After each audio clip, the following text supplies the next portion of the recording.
Ayan na mga boss, nagbabalasahan na sila doon sa Malacanang.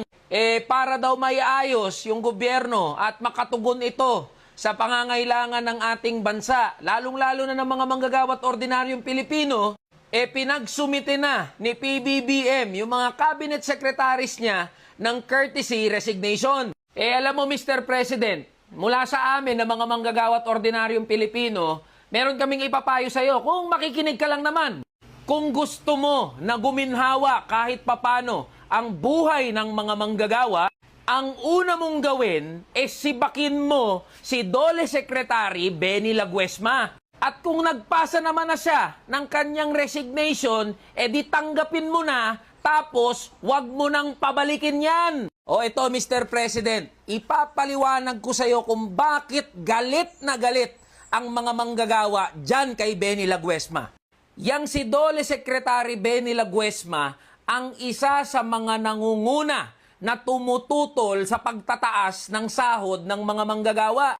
Sa katunayan nga niyan, si Benny Laguesma ang isa sa mga humarang sa legislated wage increase na tinutulak sa Senado at Kongreso. Pangalawa, kilala yan si Benny Laguesma bilang strike breaker. Pinipigilan niya ang pagkilos ng mga manggagawa at binubuwag ang mga unyon. Biruin nyo nga mga boss, wala pa nga mismo yung strike o yung welga.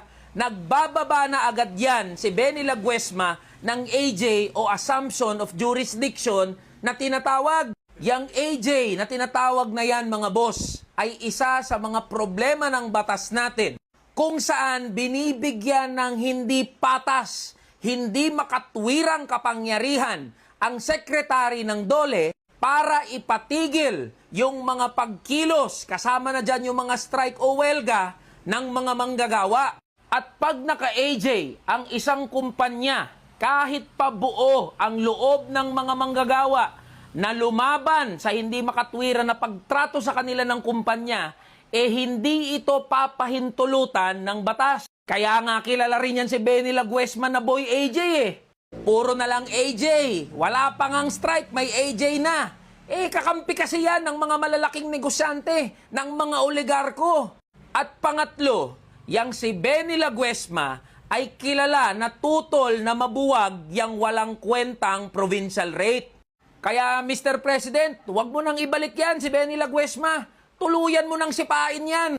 At kung gusto mo talaga na sumaya ang mga manggagawa, itong hamon namin sa'yo. Suportahan mo na maamyendahan ng labor code. Magkaroon ng sick leave, vacation leave at resignation pay. Mawala na yung tinatawag na assumption